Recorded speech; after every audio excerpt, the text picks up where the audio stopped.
coat on. I thought a long sleeve might be okay, but it's a little chilly out here. More than I thought it would be.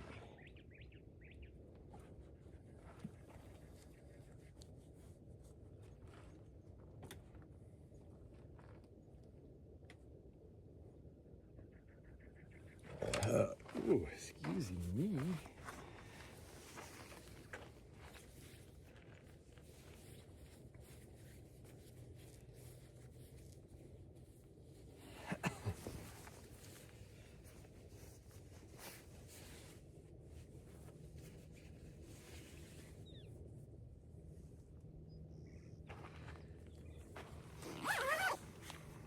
My hat's all messed up, but I don't care.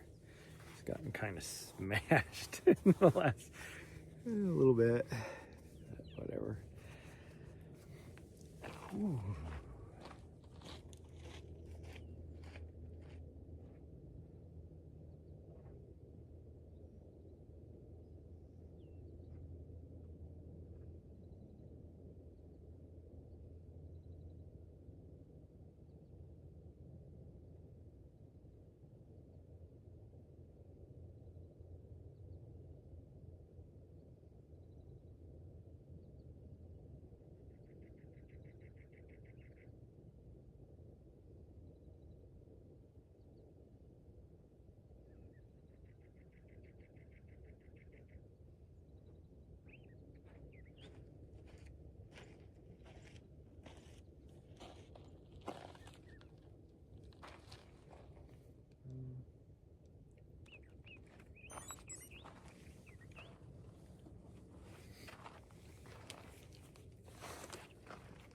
Hello, Andre.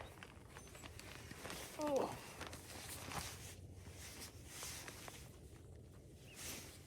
Ooh, it is way chillier out here than I thought it was going to be.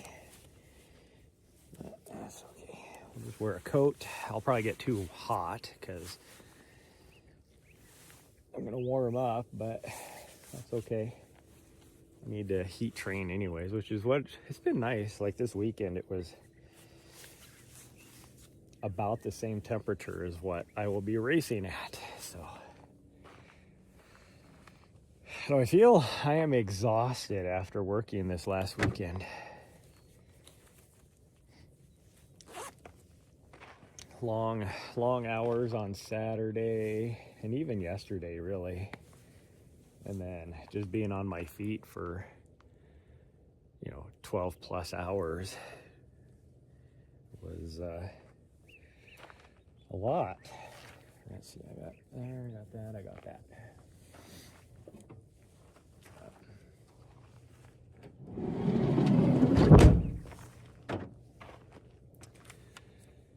But it was a good weekend.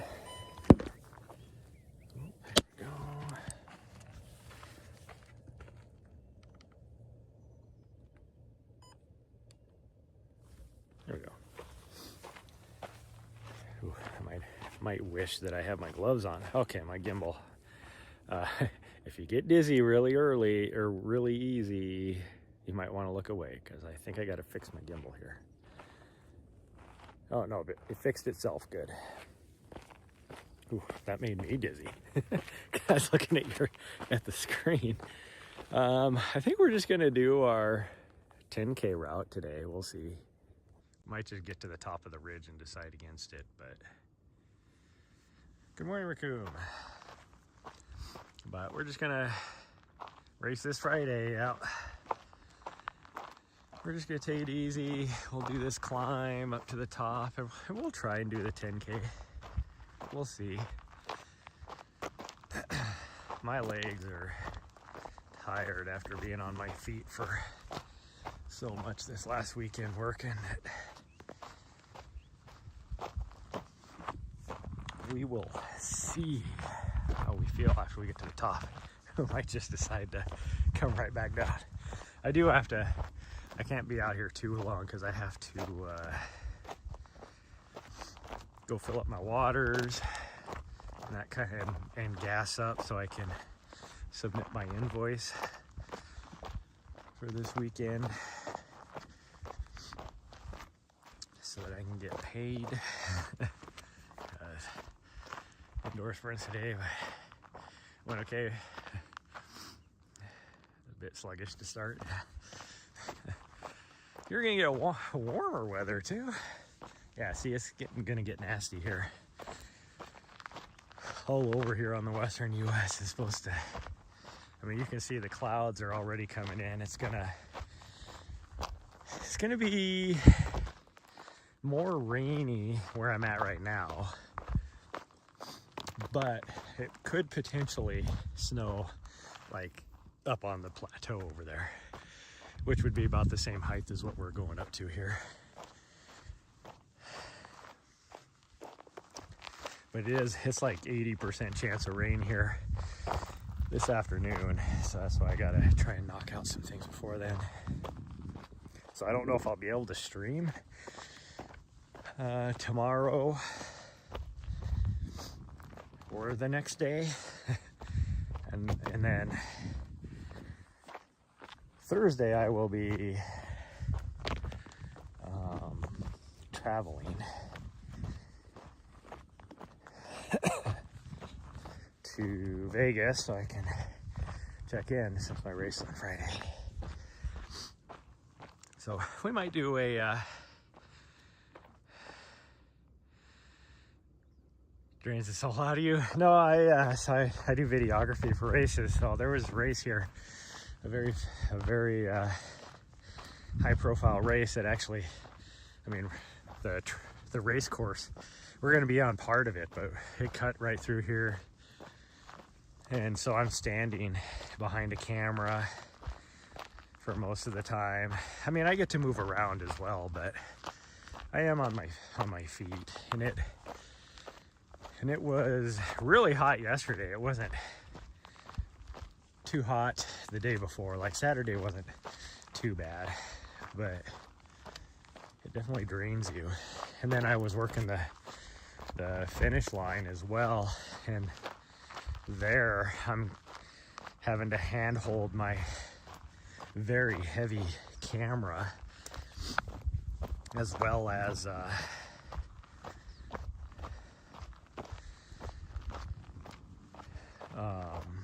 standing up and down, like kneeling down and then standing up and kneeling down, standing up. So my legs are tired. So I did like that. I did that for like 2 hours just at the finish line. But plus I have to carry my gear sometimes, you know, for a little bit. Like my camera bag alone weighs about 40 pounds. And then I also have a power station battery I have to carry. So the one I used this last weekend was a DJI 1000. I don't know how heavy those are, probably like 30 pounds or so. So I'm carrying one of those, and then my camera bag, that weight is not even with my camera in it. And my camera weighs probably, this is where the race course came through, right here. Goes that way. So if we're able to do the whole loop, we'll be coming from that direction. But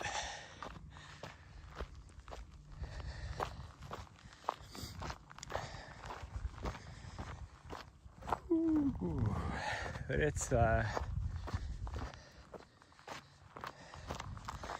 so it's just, it was time on feet on stuff like this.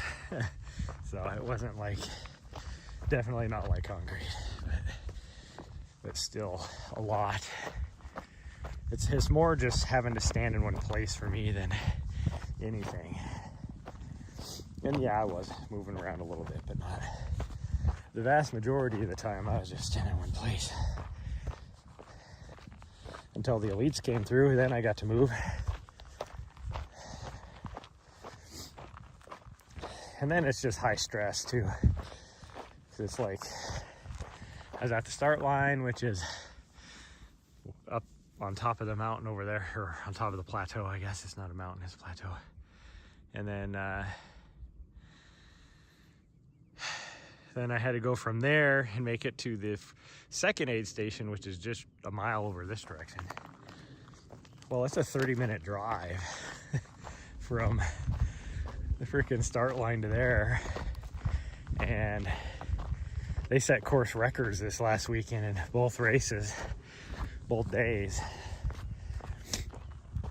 So to get to where I needed to set up for my second location and be all set up by the time they got there was stressful.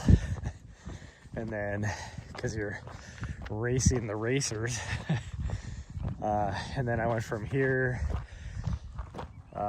down to, what would it be, not two more, so it'd be this 2 other aid stations down, which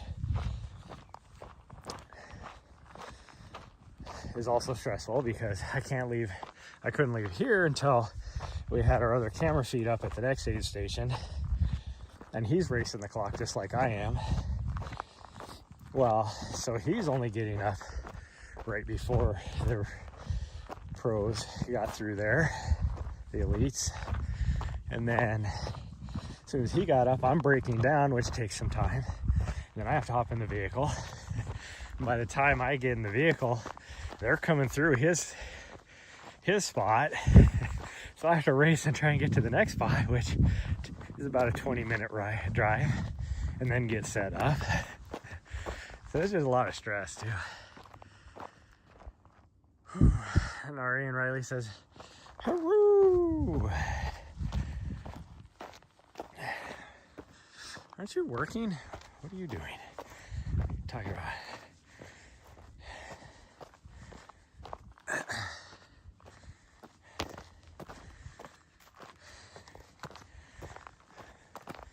It's a work day. What are you doing?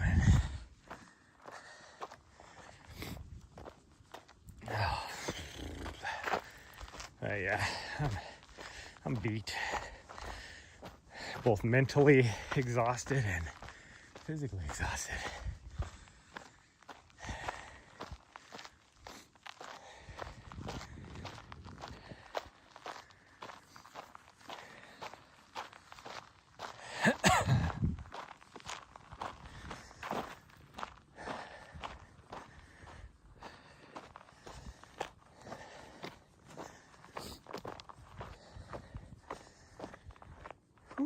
It was crazy busy this weekend too. So like crazy busy as far as people out here in this area. It's like when I got done last night, it's like, am I even gonna be able to find a camping spot? But usually one of the, what is it, 1, 2, 3, one of the 3 spots on this road is usually open. Oh, it's a federal holiday? I never know these things.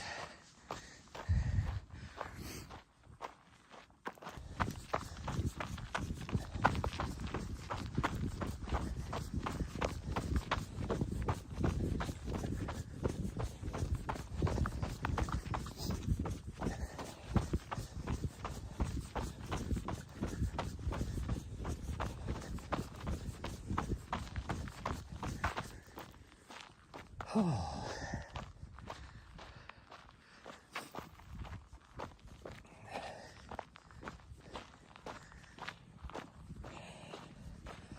I think the high, right, like here, if I stay here for the night, I think the high, like tomorrow, is only gonna get up to like 49 degrees here, which you might say is warm, but not for this area.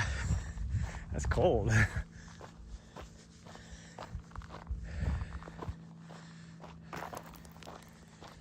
It's supposed to be like that the next 2 days. I really wanted to go up, and rainy or snow, depending on how high I'm at. Camp at, but it's like might kind of, it's like, yeah, I don't know what I'm trying to say. I wanted to go up into elevation, but it's supposed to dump like feet of snow. So we're, kind of up by Flagstaff, or at least somewhere up on the Mogollon Plateau.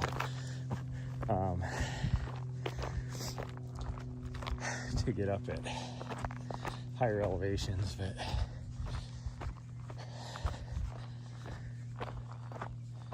I don't want to get stranded out in the snow.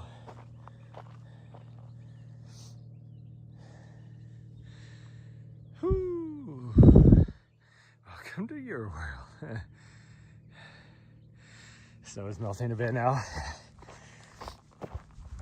I mean, the prognosis for my race is actually really nice. I think race day for me is supposed to only get up to like 67 degrees. Now it'll feel warmer than that because it's fully exposed. There's no shade out anywhere on the where the course is. Like, you can find some shade in the park where the course runs through, but where the course is itself, there's no shade.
It was a fun weekend though. Exciting weekend at the races. Freaking my girl Jen Lichter, she ended up winning.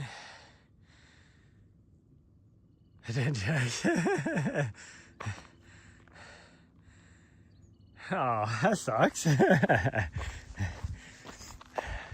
Or somebody I was watching that did a Valentine's Day 5K the other day, or on Saturday. Molly Seidel, Olympic bronze medalist marathoner, she ended up taking 4th overall, but she still got a golden ticket to go to Western States. That was exciting. And then Des Lennon ran the 50K.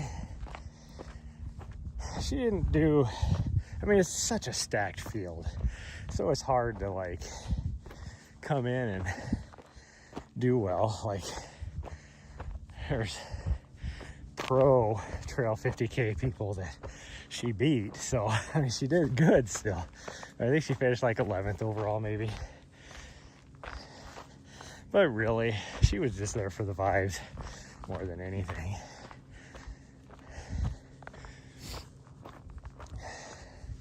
If you want a funny interview, because I got to witness it live, if you want a funny interview, search,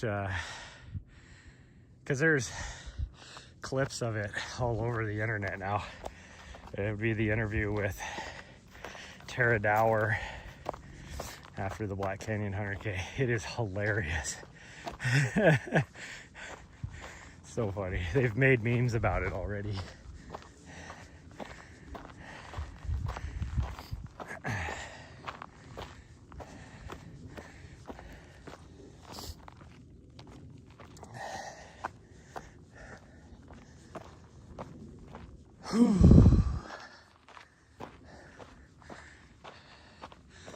Oh man, I am tired already. It'll know for next time.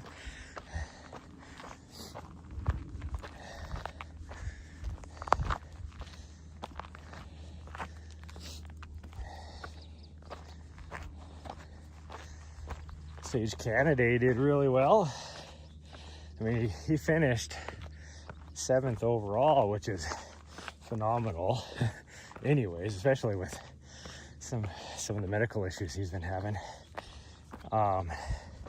But like everybody was talking about how he's washed up, you know, he's a has-been, I guess you could say. And he came in, and because he held the course record for the longest time until somebody beat it 2 years ago, or maybe it was 3 years ago, I don't remember. But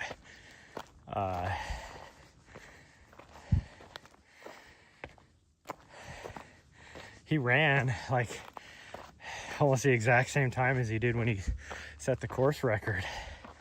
So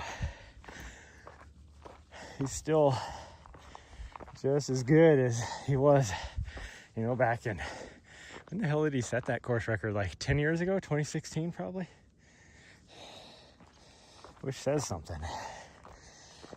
To still be able to run as fast as you do 10 years later, because he's over 40 now. He's a Masters athlete like me.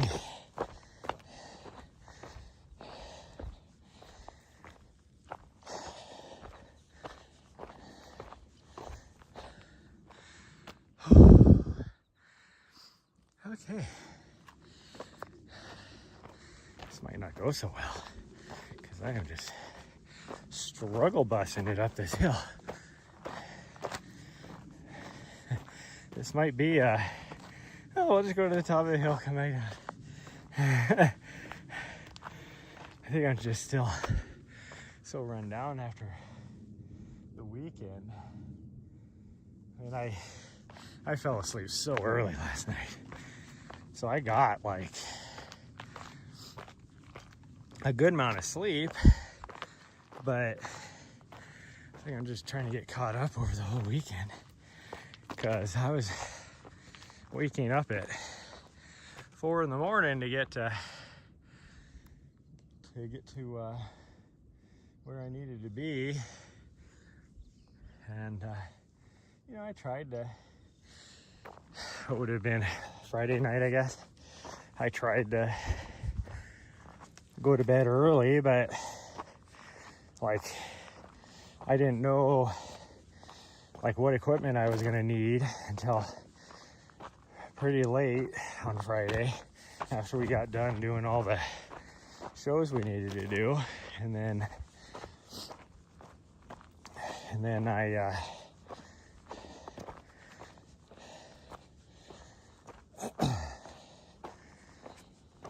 so then I was up pretty late trying to get that put together. And then just because it's like worse than a race for me.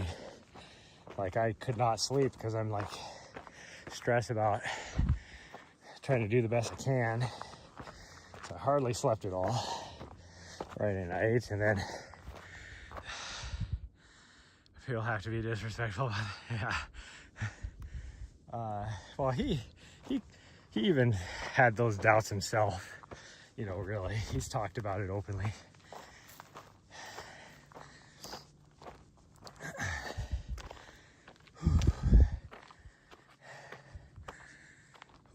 And Saturday night I had to like charge all my stuff, get it going, but same thing.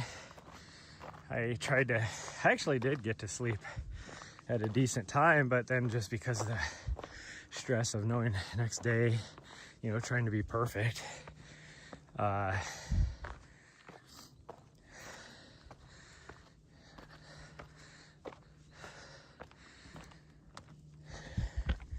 I, you know, just toss and turn and didn't sleep really well. So last night it was like, I think I left the studio at like 4:30, and you know, it was like a 20-minute drive to get to where I'm at right now, and I was like falling asleep. And then when I got here, it's like, well, I gotta pack some stuff, do all that, take some melatonin before bed for health.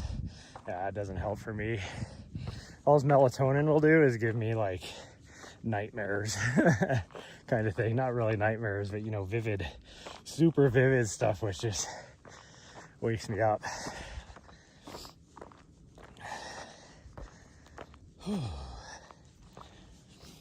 Yeah, got here, I think we got here by like 5-ish. And I thought about going for a run.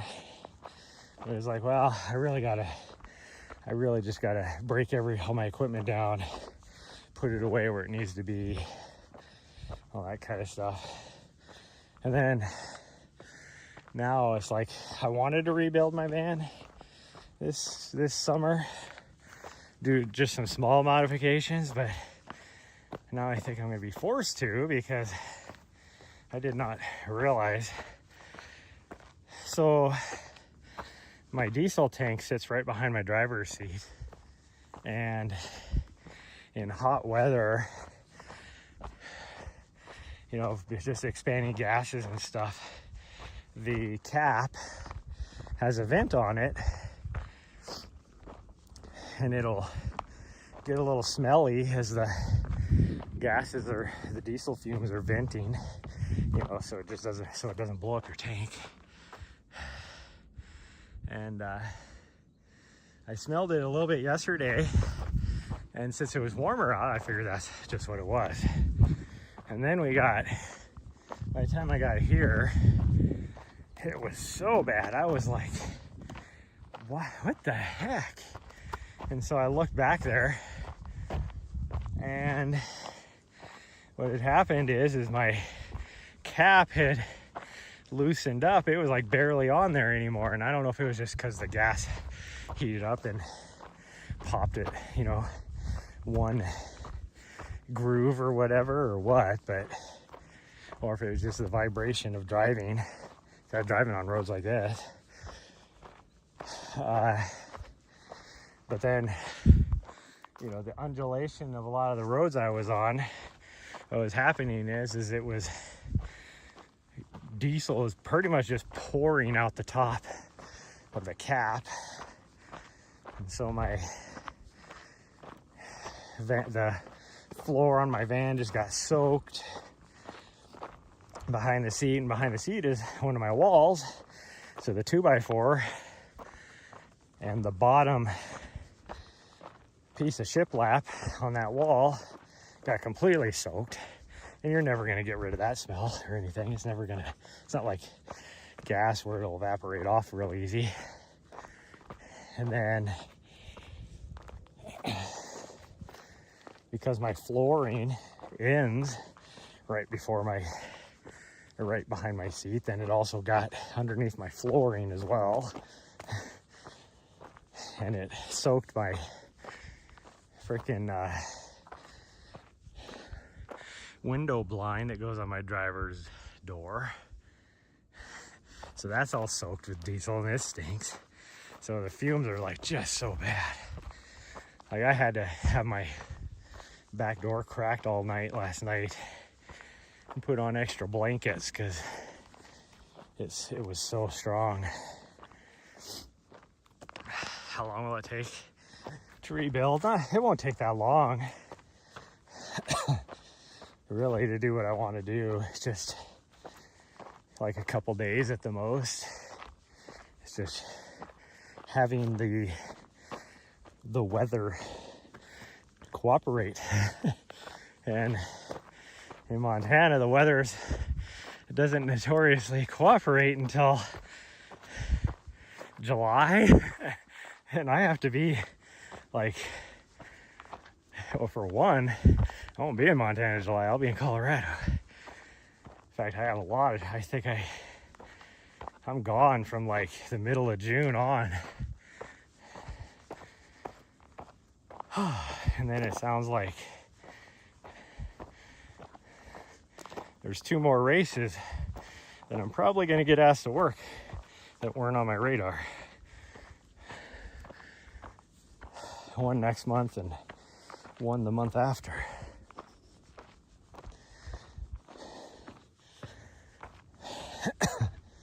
Yeah, it was horrible.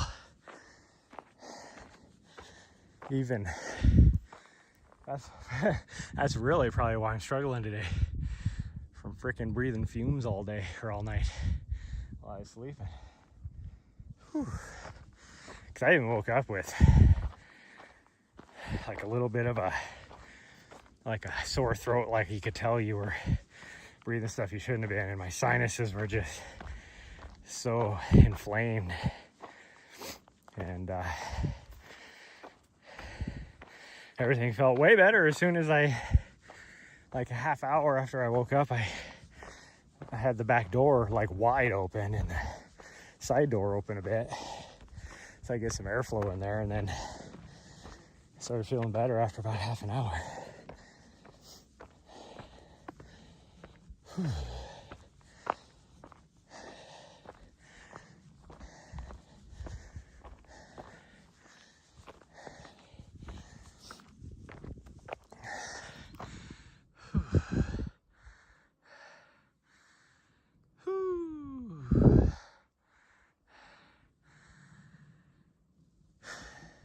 Save that energy for Friday. Well, if I don't do a lot, I'm going to be well past my taper. Like, I'll be even more, like I'll struggle more on Friday. I have to get something in. Like, my legs feel fine.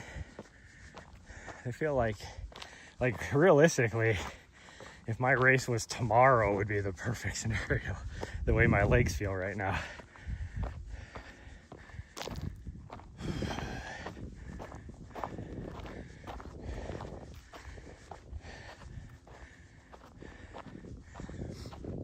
Those Bradshaws, they are going to be just covered in snow by tomorrow morning, because they are high enough that they're going to get hammered. And hammered for them is like probably 6 inches. Like, the Flagstaff is supposed to get 2 feet or more.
Whew.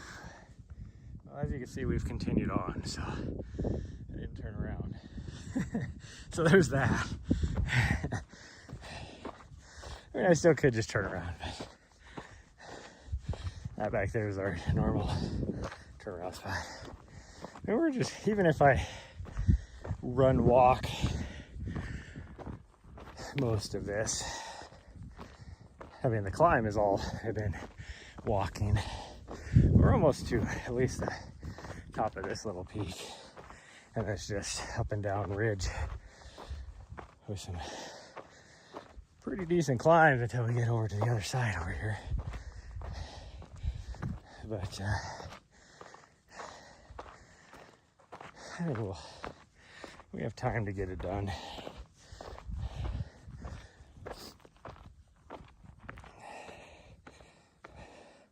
On Saturday, after we were done, I got all the way back out here because the start line being over here, I wanted to be close to the start line where I was camping, so I could, since I had to wake up so early, you know, I'd rather have a 15-minute drive to the start line than a hour and a half.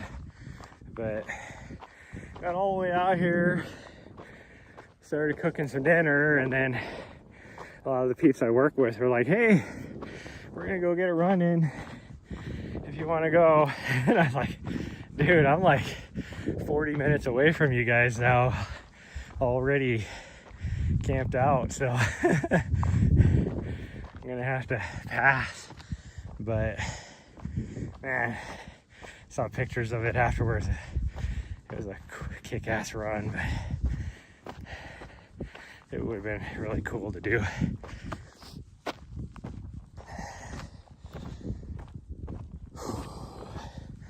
My race on Friday, one of the top elites that was going to be there has withdrawn already. So I don't know, we'll see. Just the field this year is not as robust. Now, typically the week before, there's a lot of late ads, like late entrants. So we'll see what happens, but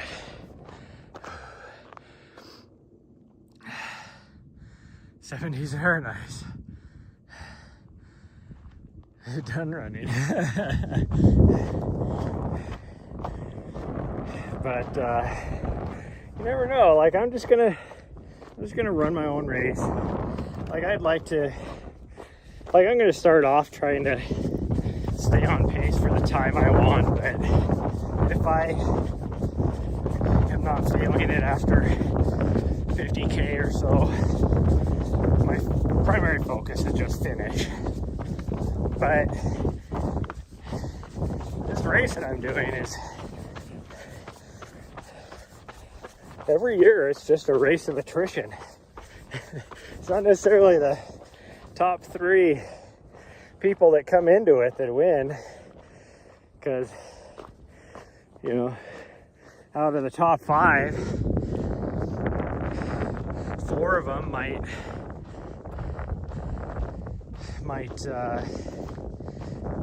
end up dropping out. So it's famously a race of attrition.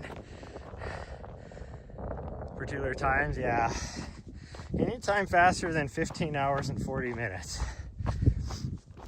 which if you average that pace out is like a 9:24 per mile.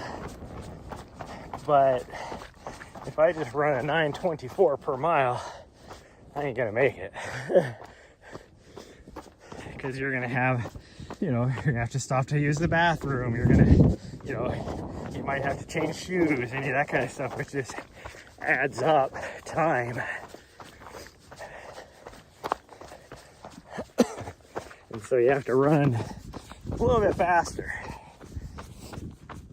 So I'm gonna try and run the first 50K, averaging about between 8 and 8:30. We'll see how we feel. Because then after, that amount of time, I will have banked 30 minutes. So, and I will slow down. So I need those 30 minutes.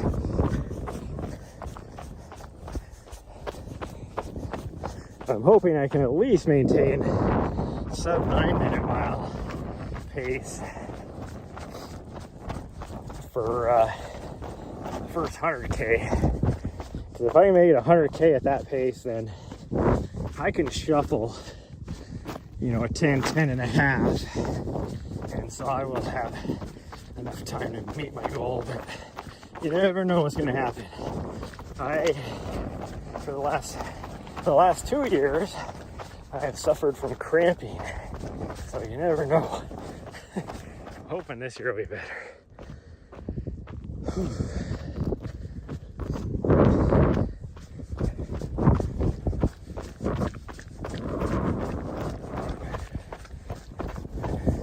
So it's like last year, the top guy going in made it only the same distance as I did, like 48 miles in before he dropped out. And it's like the first year I was out there, I felt good until I wasn't. I just started to feel a little cramp, and then after a while it turned into just full-on cramps that I couldn't get rid of, and like full body cramps. So it was like, well, and I know the reason why for that. It was the nutrition I was taking. Come to find out, it did not have what they advertised to have. So I was under fueling by a lot. And and that didn't come out. It was a big deal in the news when they found that out. Somebody did independent lab testing and found out that it wasn't even close. So, whew. So hopefully this year maybe I can fuel properly. But then also last year my stomach turned on me, so I wasn't able to fuel properly. But we'll see. So you never know what's gonna happen. But last year, like, my main focus was to get the time goal. So when I knew I wasn't gonna get the time goal, I just quit. There wasn't like any use or benefit of putting my body through that much stress. This year, if I have that type of issue again, I'm just gonna sit and take a minute, try to regroup and work through it. If it takes me 24 hours, then it takes me 24 hours. But you never know. It's produce nutrition. If 2 years ago, before I finally quit, I was in 6th place. And I'm still moving at like a 10-minute mile pace or a little faster sometimes, but I just couldn't fight through the cramps. And even if I would have just maintained that place, 6th place, which based upon everybody else would have been pretty easy to do, I would have taken 3rd overall, because by the time they got to the end of the race, 3 of the people in front of me had dropped out.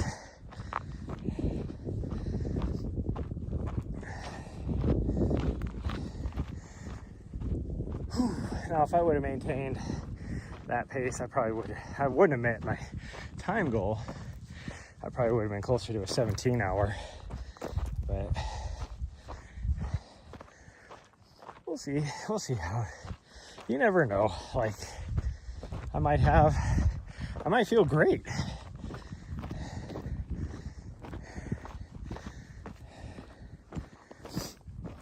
And not have any issues and just be able to cruise. So we'll see.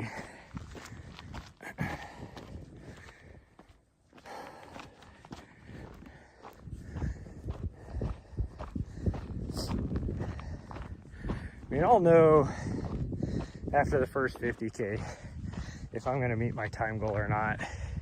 If I am over 5 hours for that 50K, there is not a chance I'm going to meet the time goal. And so then it'll just be easy pace and finish. More calories. Extra 250 calories per day. That's awesome. Yeah, I know what I'm telling you.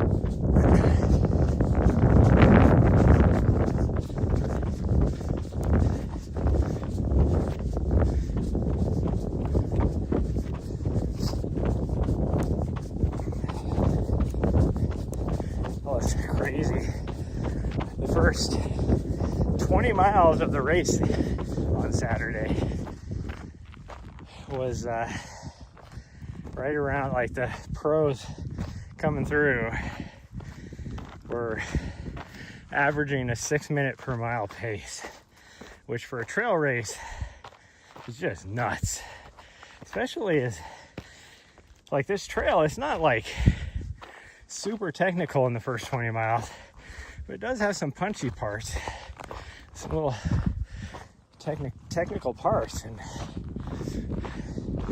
so to be able to run that is crazy.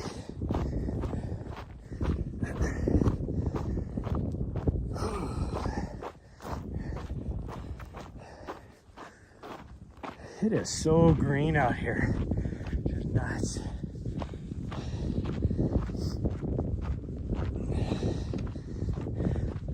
Which it did rain here on, what day was that? Thursday when I got here, or Thursday night, no, Friday. Yeah, Thursday night, and most of Friday. we actually had to move our show, our pre-live shows in the studio indoors because we had it all set up for outdoors. And then it started to sprinkle a little bit, and then it dumped.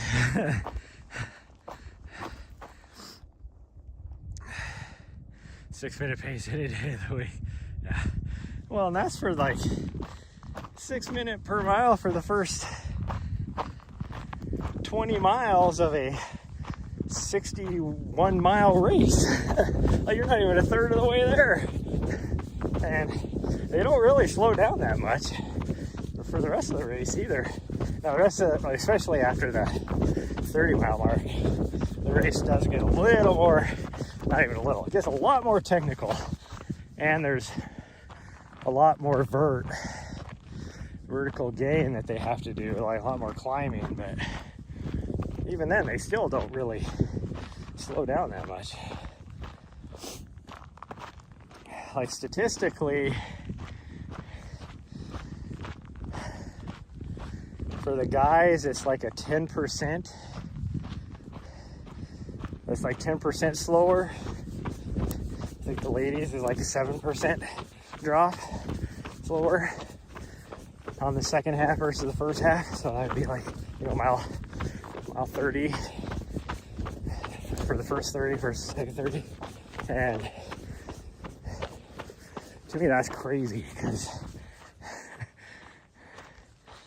like, there's probably a third of that back half that I have to walk because those hills are too crazy.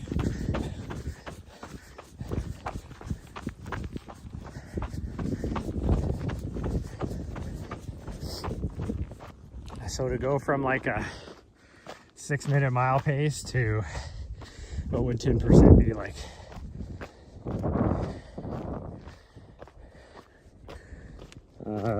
Well, wouldn't that be 1 more minute? Or no, that wouldn't. That's not right. I was thinking 6 minutes, 60. Like, yeah, that'd be. What? No, that'd be a 6:40, pretty much. Like going down to like a 6:40 mile. That's crazy.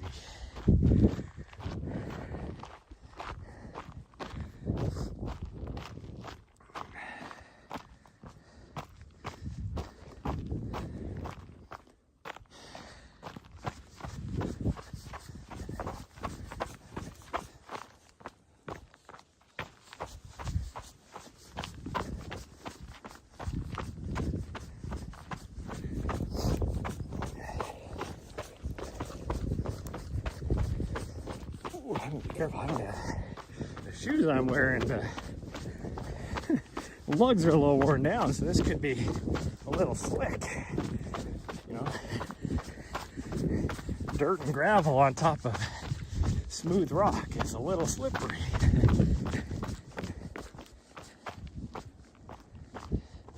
And it's steep. I did see a bunch of freaking OHVs last night had to come down this way on this road, and they went up on that really steep way, which surprised me because all of a sudden I was outside. Well, I was putting my Starlink back on the van, and I don't want to. I gotta have it ready for too long to keep my face, especially as an older runner. Well, it's been about 6 years since I've been able to maintain a 6-minute pace for anything more than like 3 miles. So I don't think I'll ever be able to do that again.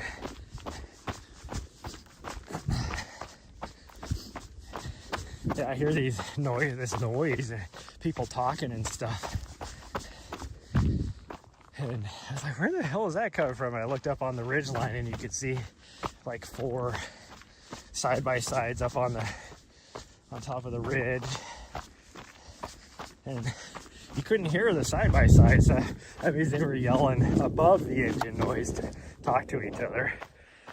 So it was a lot, so they had to be louder than the engine, you know. But I thought for sure they were going to come down the road I'm camped on, but no, they kept on going this way. I mean, this is the only other way they could go, so that's why I say they came this way. because there's no other ways down except for this road and the road I'm on.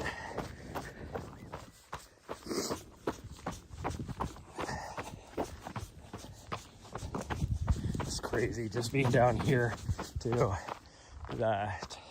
Totally switching topics now.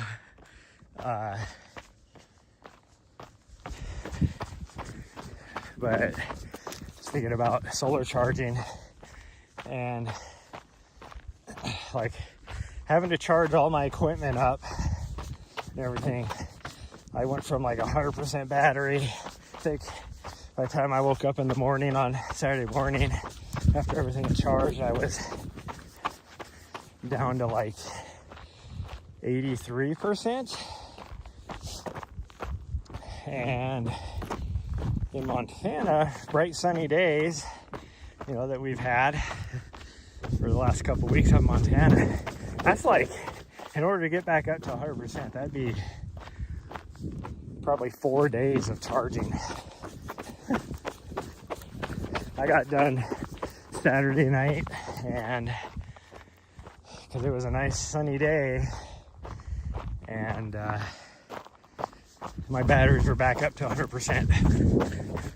And then yesterday wasn't quite as sunny for most of the day. It did eventually get a little bit sunny, but so I only got charged back up to like 87% after doing a full recharge again. Although I was a lot lower yesterday morning because I had to charge even more things.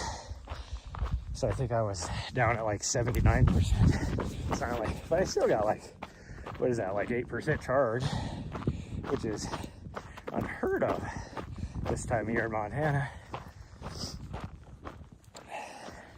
And then with the sun being behind the clouds right now, yeah, that's awesome for charging. The sun being this morning even, and it's not even at the highest point in the sky, and it's covered in clouds, and I was already charging this morning, which is just nuts. Like when we left, I wasn't charging a lot, but it was this type of cloud covered Montana, I'd get zero charge with just what my van uses normally, you know, just to operate, you know, between the refrigerator and but that's crazy.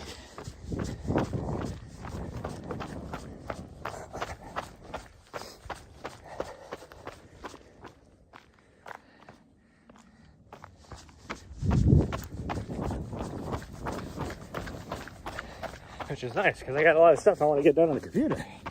It'd be good to have, you know, full charge going into, because I think I'm up to like 80.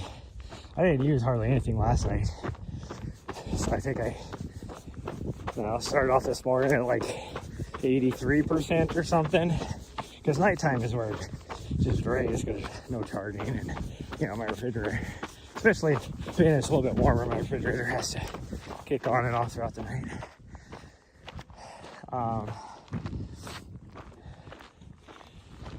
So I would guess by the end of today, I'll probably be, or by the time it gets super cloudy, I'll probably be at like 90%. Because I do I have to drive, go do a few things right after this run, so you know, probably an hour of driving, and I'll turn the charger on to double charge, you know, so I'm getting charged from the vehicle as well as solar. I'll probably be at 90%. Whew.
sense. I mean, it's peeking through a little bit more than it was earlier. Plus, I'm warmed up because of my coat too. Be back later? Yeah, thanks group for stopping by. Oh, now that breeze is blowing. I don't feel too warm.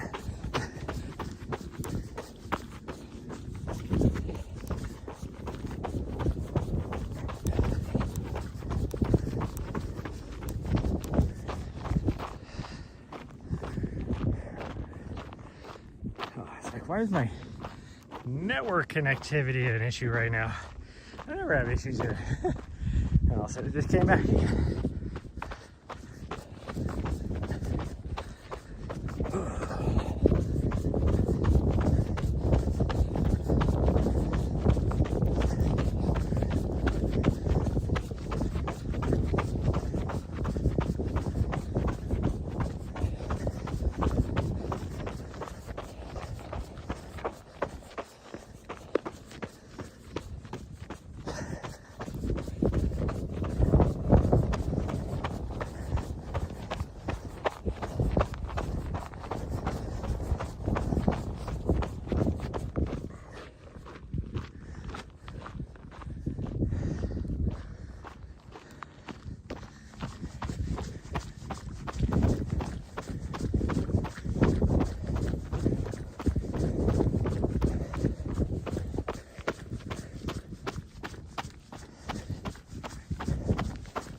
There's Bumblebee Ranch off in the distance over there.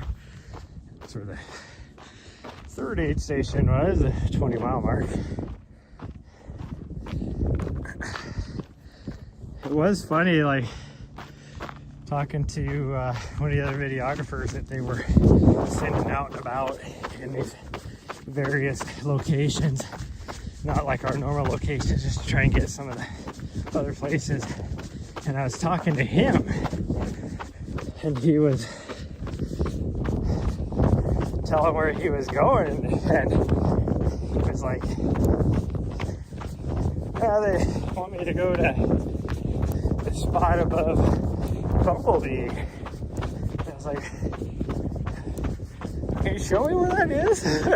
And he showed me, and it was this road. And I go, what kind of vehicle you got?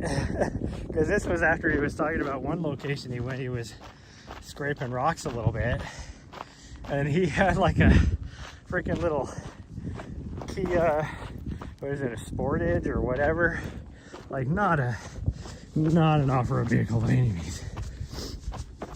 And he told me where he was going up here, and I'm like, yeah, you're not going to make it up that road in your vehicle, I can guarantee it. It's like, I am very intimate with those areas out there. I drive up that road because my favorite camping spot is up there, and I run it all the time. I was like, there ain't no way you're gonna make it up in that vehicle. And so and then there was another spot that he was told to go to, and one of the other videographers had been there like last year, and he was like, yeah, you ain't making it in that, you're not gonna make it up there either. And so he gave him a truck to use, but it was a two-wheel drive, and I mean, at least it had better like ground clearance. It was two-wheel drive, and he said that this road, he was like, yeah, you were right. He goes, I actually got stuck in that two-wheel drive truck trying to get up that road. He said he got to one area where his wheels were just spinning, and he just had to keep rocking it back and forth, and was finally able to get up. go up and over the little step you gotta get over. It's like, yeah. It's like if they're gonna send somebody to those locations, you either need to have like a good capable 4-wheel drive vehicle like a Jeep or anything with a medium, like a decent amount of ground clearance, or they should just start sending me to those locations, because my vehicle can make it.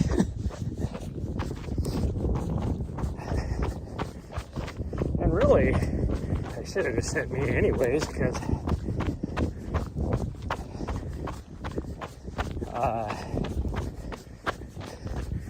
I'm a dual like threat, I guess you could say, not threat, but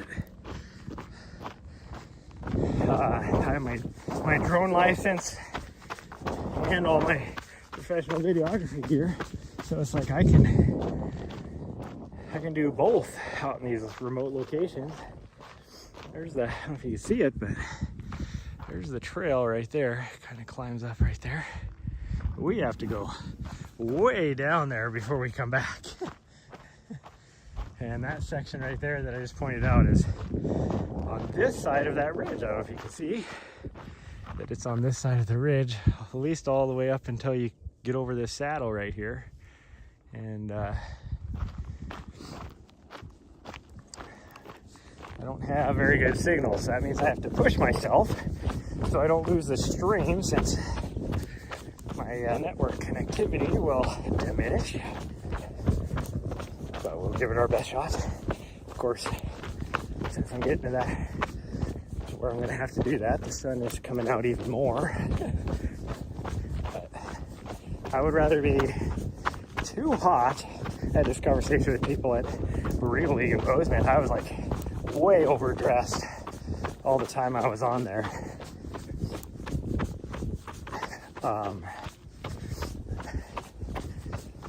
And it's like, you know, it's 20 degrees, 30 degrees, and we had a few 40-degree days, and I was still just way overdressed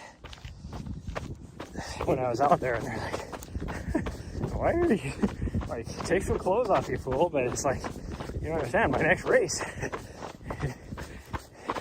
it could be warm, so it's really heat training. And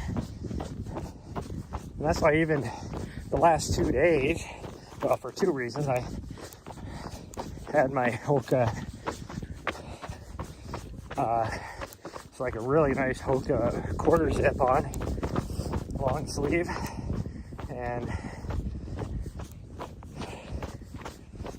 you know, when it was really hot, everybody's like, how are you still wearing that thing? Well, two things. One, it's protecting me from the sun, so I'm not having to put freaking sunscreen on. And two, I got a heat train. It's like a sauna in here.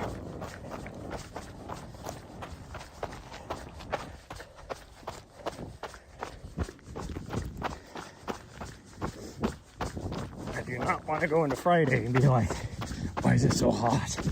I mean, I'm already going to be running warm because I'll be running at a higher intensity. And so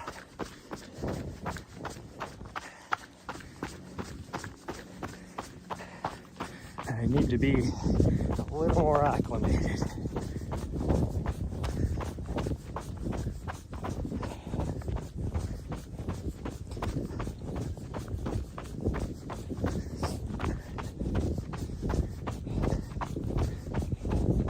I'm still contemplating on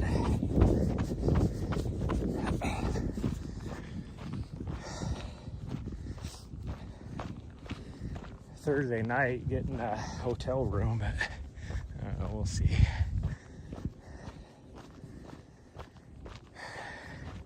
I don't have the money for it, but I do have the points.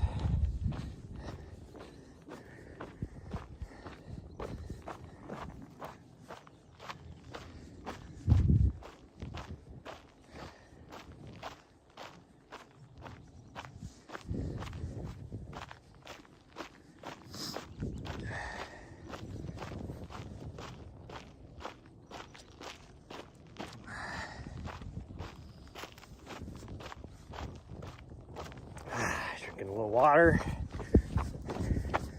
Make sure I stay hydrated because I am like so dehydrated after the last 2 days as well. I was not drinking enough water. Like, I don't think on Saturday, I think I went 10 hours not peeing. So I bet you I only drank maybe half a liter of liquid during the whole day. And it was pretty warm, especially at Table Mesa. Man, it was hot there.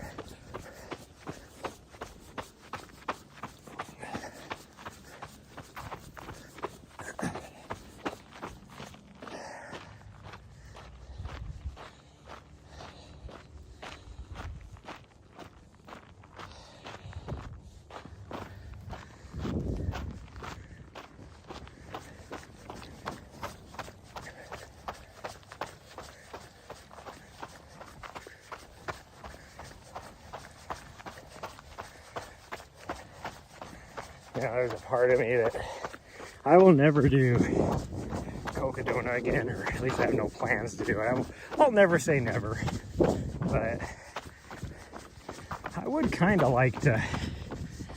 They got a new 100-mile option that is the first 100 miles of the race going through the Bradshaws here, and you're not allowed to have any pacers or crew. Well, I think you can have crew.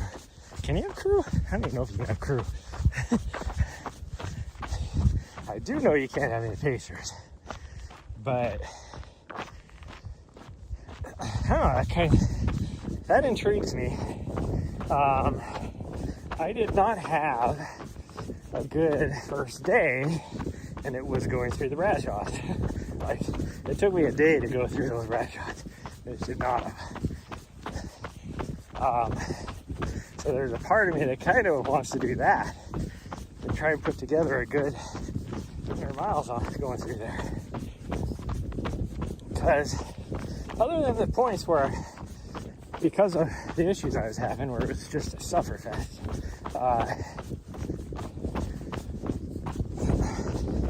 it was like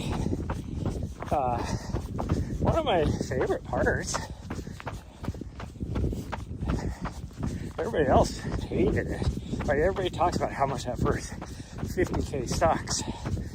And the reason why my race didn't go so well is because after the first 7 miles, it was right at the aid station, which is like 7.2. I started getting a migraine. Applebee's? What? I'm so confused. Oh, we're gonna go this way. See how chewed up the course is after 1,500 people came running through here over the weekend. You can definitely tell the difference, that's for sure, just for stepping on it right here. Anyways, I got a migraine, and I didn't really, like, I just had to suffer through it all the way up to Crown King, which is the first 50K, or it's the 50K mark. And even despite that,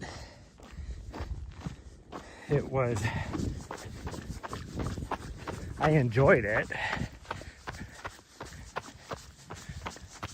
And it was a cool year, and like in a hot year, you know, they've made the requirement mandatory gear. You have to have at least 5 liters of water when you leave the, oh geez, that bird scared the shit out of me. When you leave the first aid station. And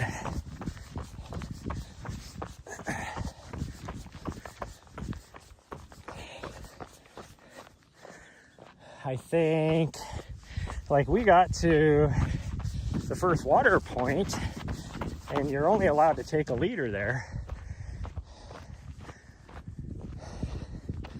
And when we got there, I'd only gone through like half a liter. I only had to fill 1 water bottle, so I only took half of what I needed. Well, and you know, I mean, you don't have to take any water there if you don't want to.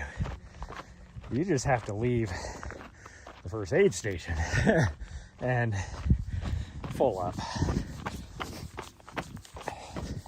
And getting to the first aid station, I'd gone through half a liter. So it wasn't like a half a liter for first 13 miles or whatever it happens to be.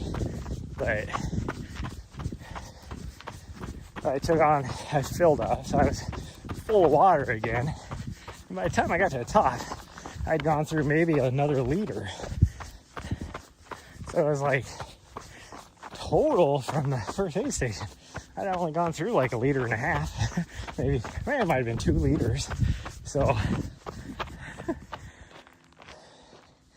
but that's all because like the first year, like your mid-pack, and they lost so many people because like your mid-pack and everybody ran out of water by the time they got to the top.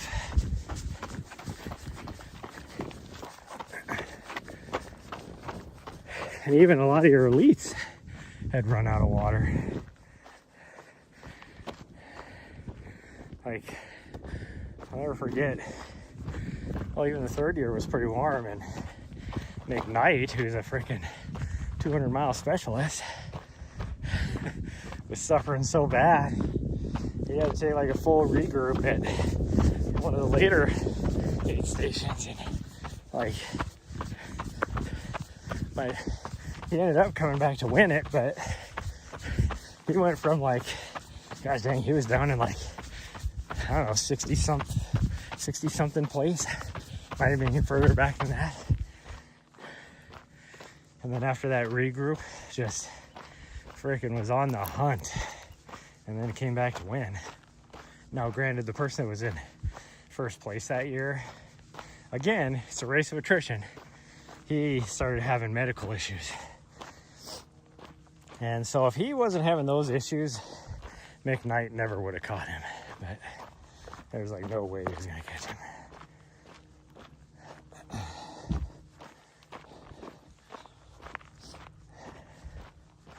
Whew, I am toasty. Now it's just getting kind of hot and humid out here. Man, it's crazy.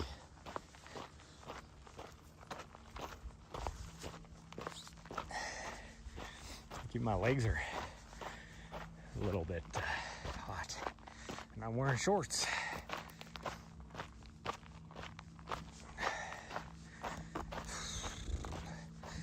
I'm going to kind of take my time on this section before I have to do this climb up behind the ridge. So, which is actually probably right about now is where I'm going to start losing signal. So, and then I'll get it back for a little bit, and then I will lose it again. So it's like two climbs I have to make.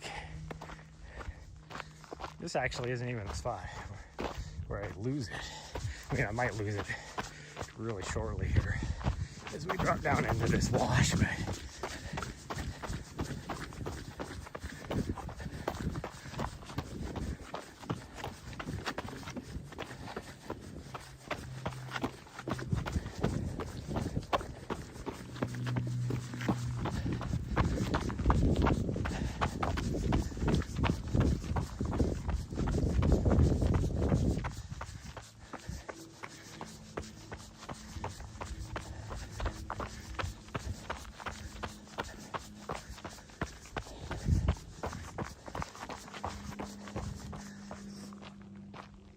whew.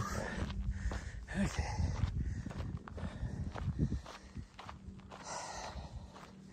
I got the heart rate up.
saw yesterday. I didn't get a chance to go and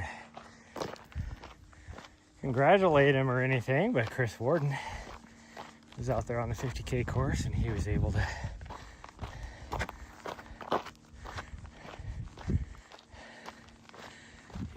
to finish. He was finishing right when I was getting ready to leave there, and I had to leave when I did, because if I had to search for a campsite, I didn't want to do it in the dark, so I had to take off. Whew. Now, the first thing I need to do today is go and fuel up so that I can submit my invoice, and then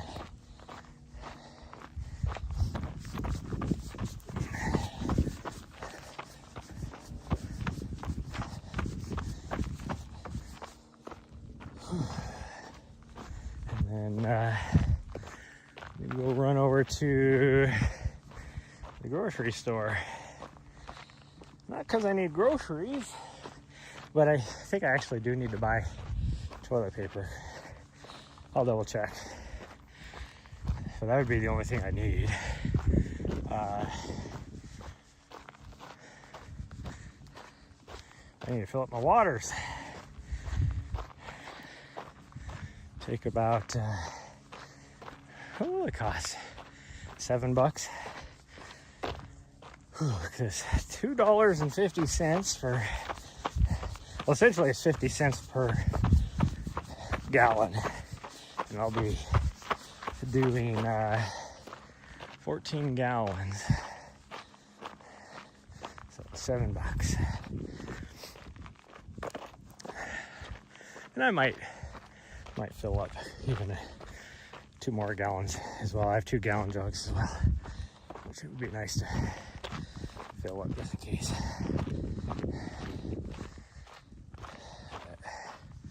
I'm more concerned about just getting, because I'm almost out of water. I had to wait for my tanks to thaw out. I didn't want to fill them up before I left Montana, because then they would have froze.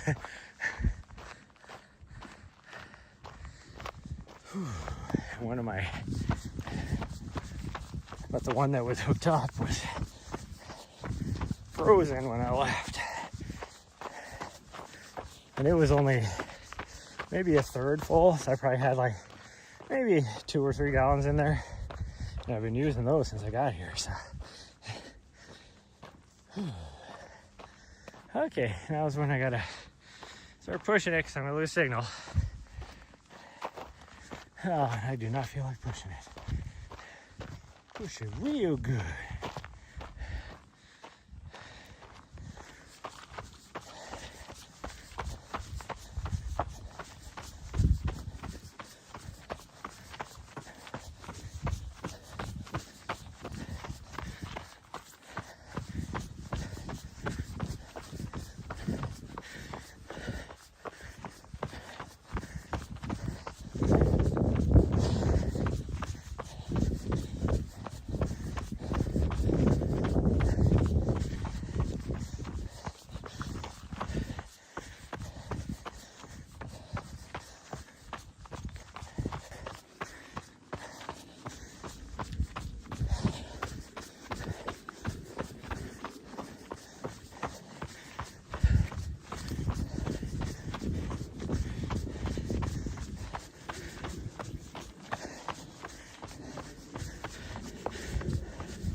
Okay, we should get signal back.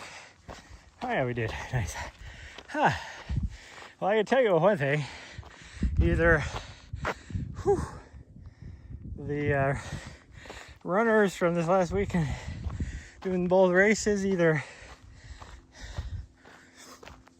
made that trail a lot nicer, or the Black Canyon Trail Coalition was out here and fixed that trail, because that used to be really badly eroded and a bunch of V-cut in there, and it was not that bad. That was nice. But now I need to take a breather, because I got one more climb I have to do over here where I have no signal.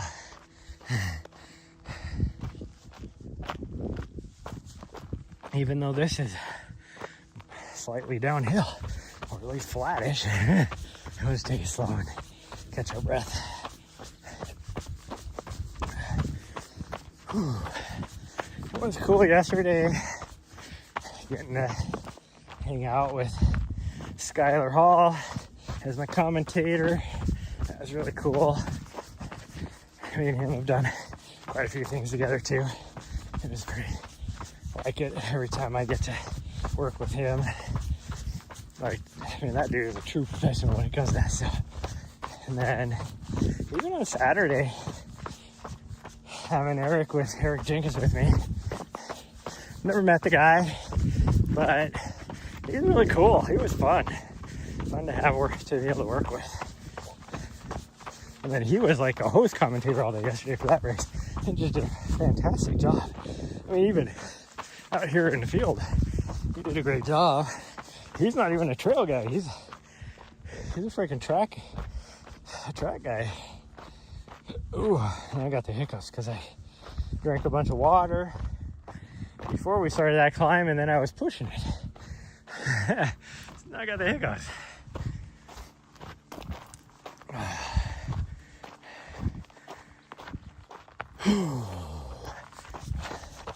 Okay, we got this.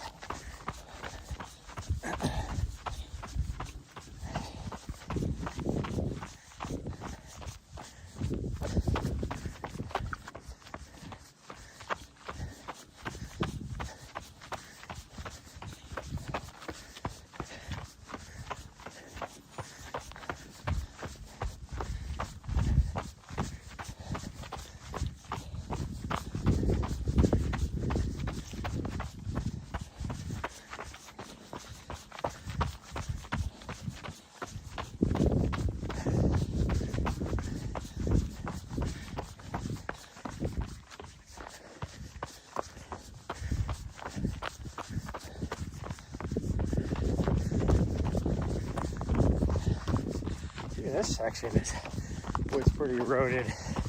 It's not too bad. It's really chunky. But not a lot of erosion like normal.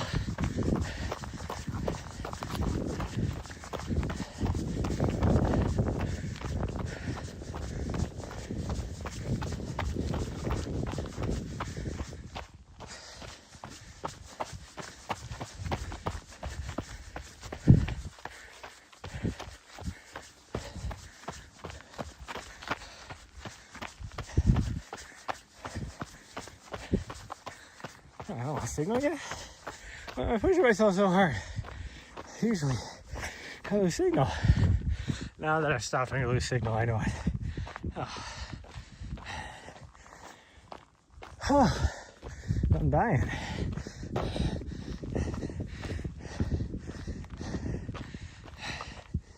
I'm like Will Ferrell in Talladega. Help me, Oprah Winfrey, with your witchcraft.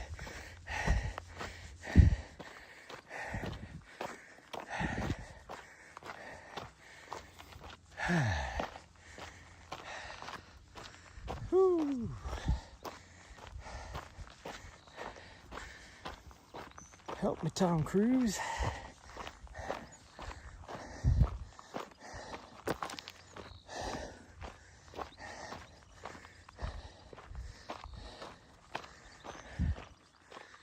Whew. I am sweating something fierce.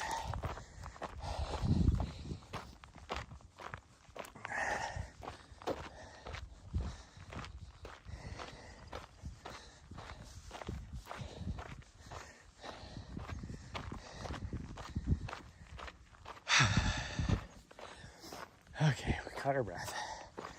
Let's see if we can keep pushing for a little bit.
There's a chance I might lose signal again here for a little bit on this ridge. Sometimes I do, sometimes I don't. So take a little breather before we run this climb. We still got about, I don't know, half a mile before, not even that far, before we top out on this. Start the downhill down to the van. It was funny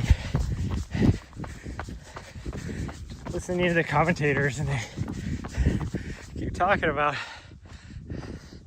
you know, when they were talking about the course and like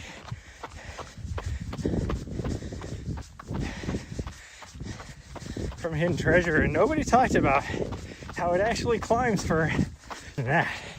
And yeah, it's not like a friggin' steep climb, but after cruising a downhill for 5 miles, and then you hit about anywhere between like 4 or 6% grade for the next couple miles, like you can feel it. Maybe the elites don't feel it, I feel it. Somebody like me, like mid-packers and everybody, we're gonna feel it. So if I do the same paces as I was doing on that downhill, I'm gonna be destroyed doing on this couple miles. Whew.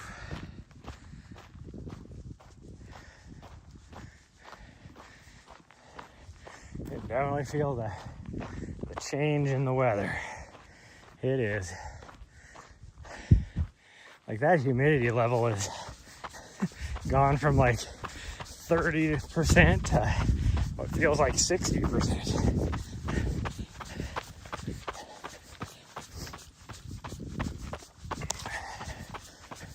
Which isn't, you know, it's no 90%, but this is the desert. And you feel it. Like 2 days ago, or 2 mornings ago, at the start line, the freaking dew. We were well below the dew point because freaking dew.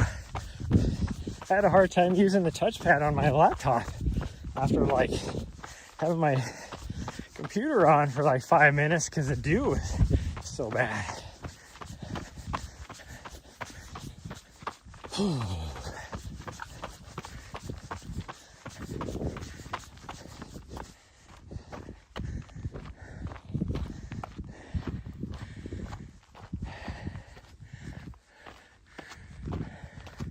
Our high point is right up over here. I don't know if it's that point or if it's the next spur over, but it's right around there. It might be the next one over from there.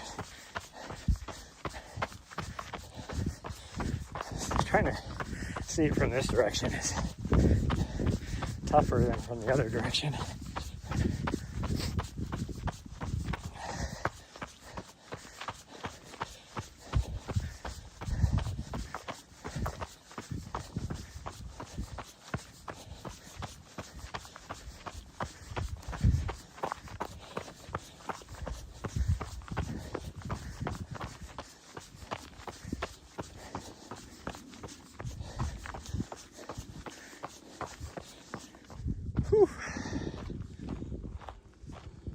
worst part is my legs feel good, like on all this climbing. You know, they're not burning, they don't feel fatigued, but freaking heart rate is climbing, that's for sure. Oh wow, somebody camped out way over there. Since I was only staying here a day, I thought about either camping at that spot or this spot over here, but just because I didn't know if anybody would be up here and it didn't look like anybody was there, well, I would have been right next to that person, which you can't even see from the road. If I camped down there at that one. I felt sorry for this freaking RV. It was down closer to Gloriana because it was like a nice big wide open spot, huge ass RV. Now you definitely tell they're snowbirds because a big ass RV with pulling a huge utility trailer, which is, you know, pretty much their entire house. Essentially, whenever you see that, you know it's somebody that's got their entire house down here. Anything they would ever want, all the luxury items. Like usually they're utility trailers. When they camp somewhere, they open it up and, you know, they got this huge outdoor carpet, and then they have a fire pit and, you know, all this lawn furniture, all this kind of stuff. That's typically what you see. Whew. Okay, this is the high point right here. Right here. And it's funny talking about how downhill it is, or uphill. They never talk about it being uphill. Way down in the valley. Look how far up we are in the valley. That's where the hidden treasure is. I mean, you can see the dust right there. That's right where the aid station is. I mean, even the trail is down there, and that's only a 1/10 of a mile away from us. So it's like, they're always like, oh, you know, you have a nice kind of flattish section for a few miles, and then you drop down to Bumblebee. There ain't even no flat. What the hell are you talking about?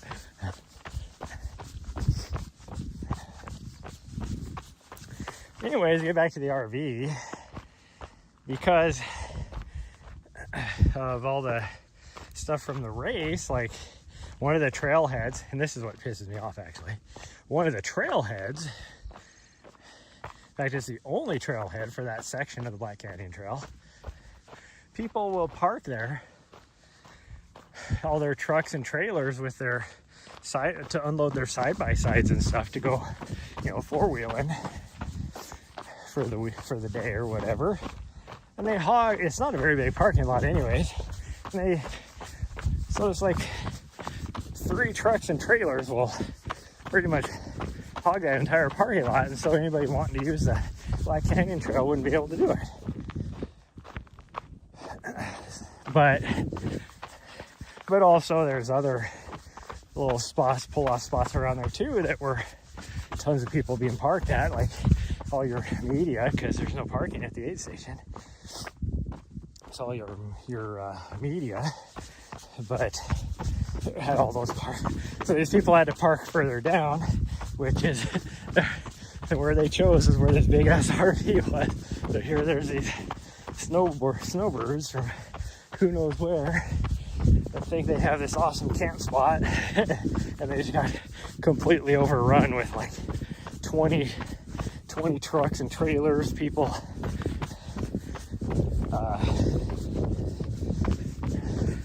unloading and loading their side-by-sides.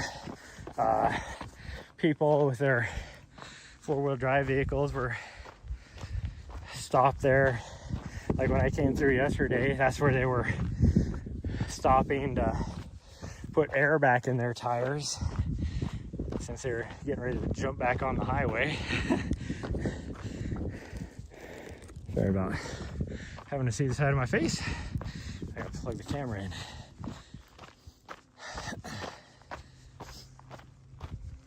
But yeah, so I was just kind of funny.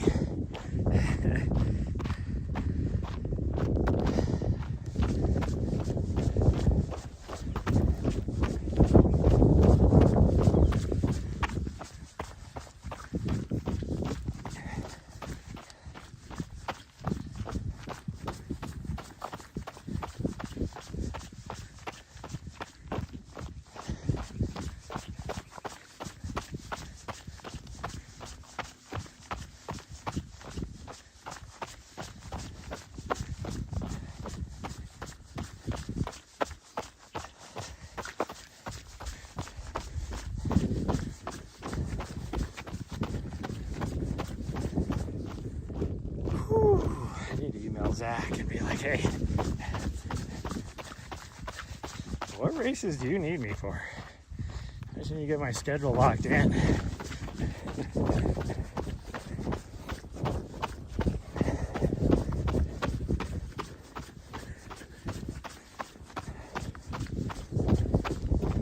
Because like one of the races I did last year, he's already been talking to some people about. Hadn't talked to me about it. Now, granted, maybe he just doesn't need me. I don't know. I don't know how much they're gonna do, but I doubt anybody can do what I did last year out of our current video I've heard, or maybe I shouldn't say can do, are willing to do. Let's put it more that way, because at that race, I freaking hoofed it down to an aid station that where I had to carry all my gear, and I had to run down in order to make sure I got there fast enough. And it's about 1.5 miles, 2 mile run down into this aid station, and then hike back out of there. Now, granted, I don't think I had to rush anywhere after coming out, because the winners were already through the finish line by the time I got out of there.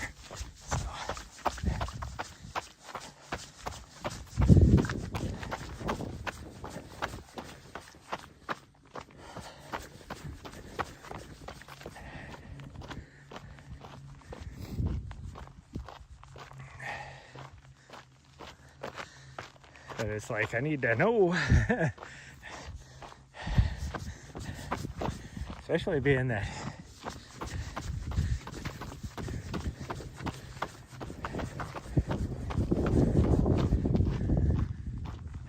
I'll have to make sure I get some tick medication for my puppers.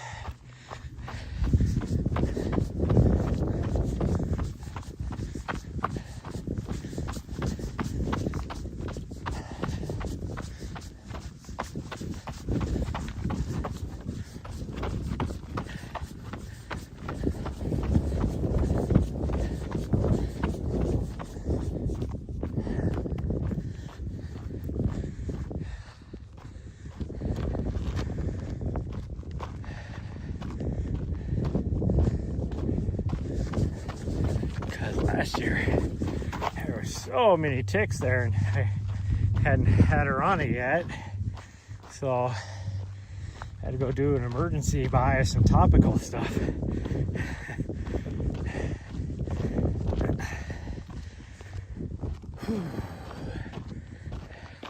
There's my van, but we're not going straight to it. We have to go this way. I mean, we could drop down on this other road, I guess.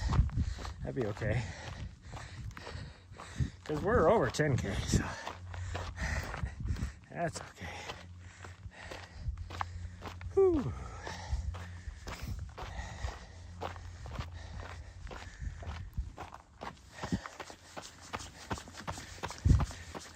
So I might just go down this Jeep trail up here. It comes out right below my van.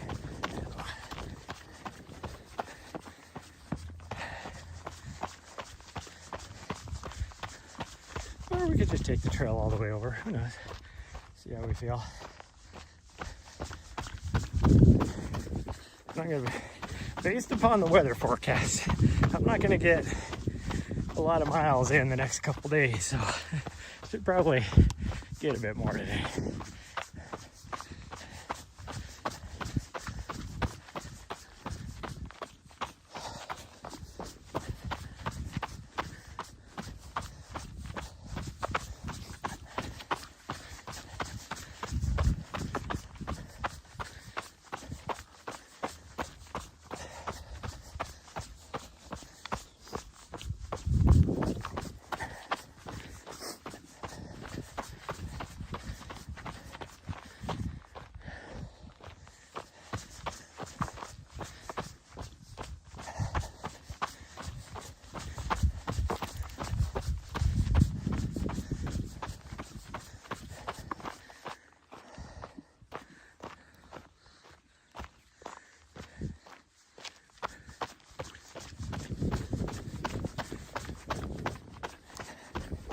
Dang, freaking cord he's getting wrapped around the bottom of my freaking gimbal.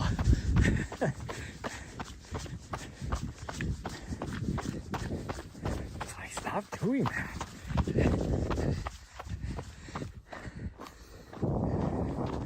Try and pull it up a little bit more. Not give as much slack. And that sometimes throws off the gimbal. It adds weight onto where it's plugged into. Ooh, this guy. A little bit chewed up and worn right there from all the runners.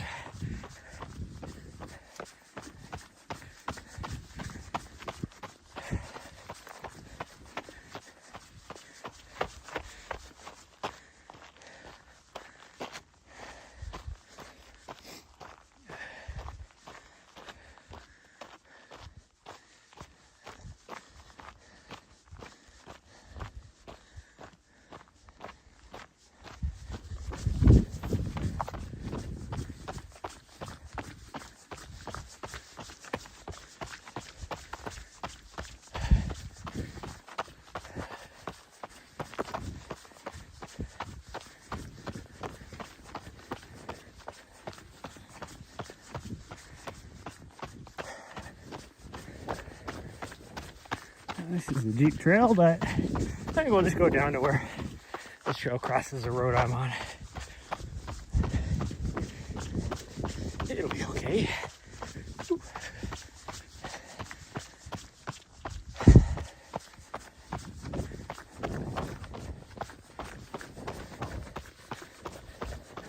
Because this section right here, I love.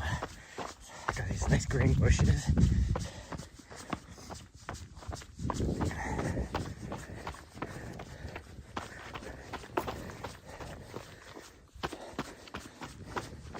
Quite often the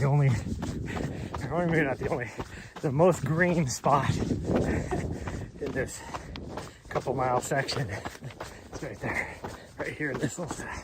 Like you can see, these bushes are super green. I think those are golden willows, maybe. That's what it looks like.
Whew, there's some rollers in here. Every time you go in and out of some of these draws, it's a little bit uphill. Can you feel it? Can you feel it?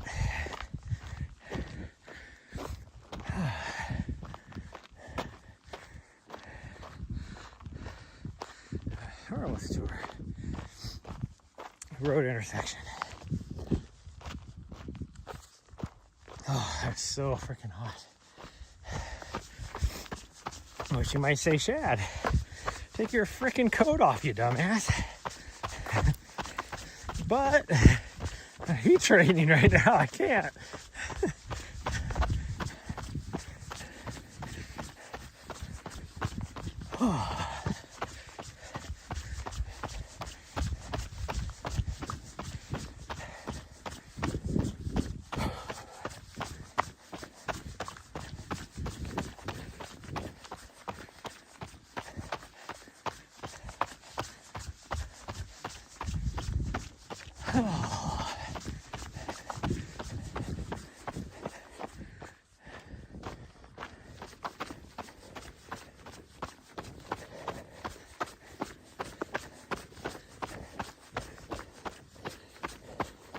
I'm gonna be intentionally overdressed.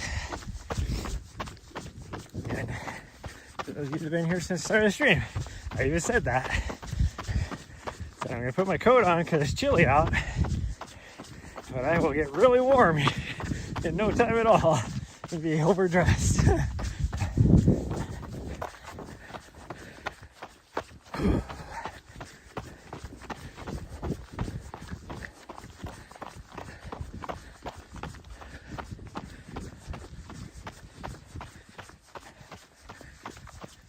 Okay, I've just got a short little run on this road down to the van.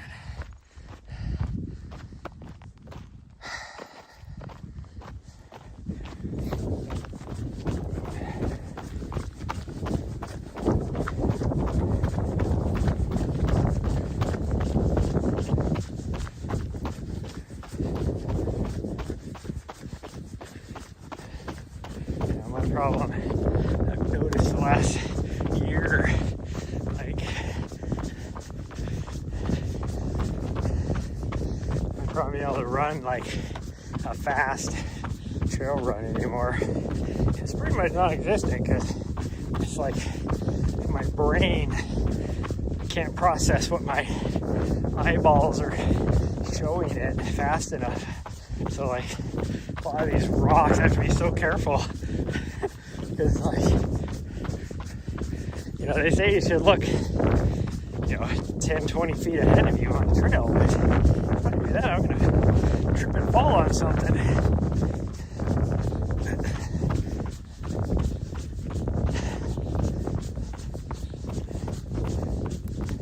Like right there, I just kicked the rock.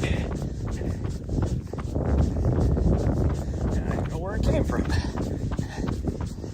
I watch some of my other streamers, I'll like kick something hard and almost trip, and I'm like, what the hell did I trip on? I look back, and then there's this very obvious like rock sticking like 3 inches out of the ground or something. It's like, how did I not see that?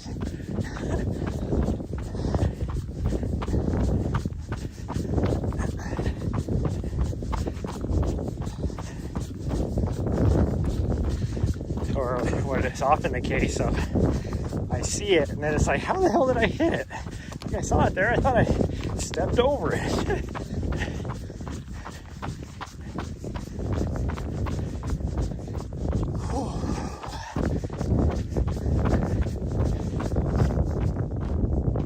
Okay,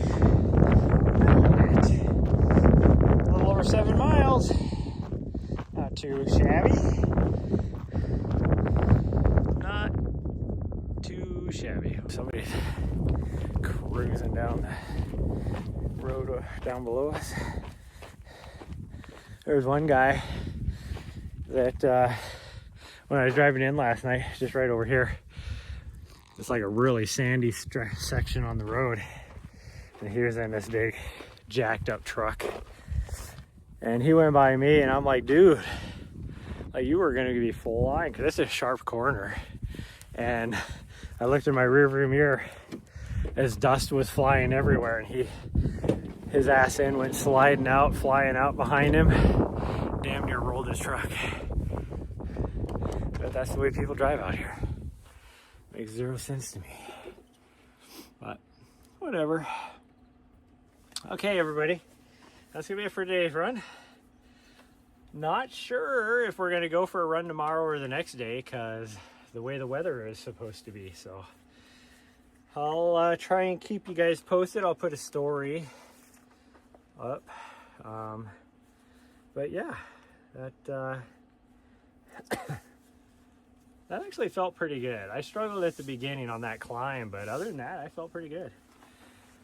But yeah, so if I don't see you tomorrow or the next day, I'll definitely see you on Thursday for our little shakeout run that we're gonna do in the park on the race course. So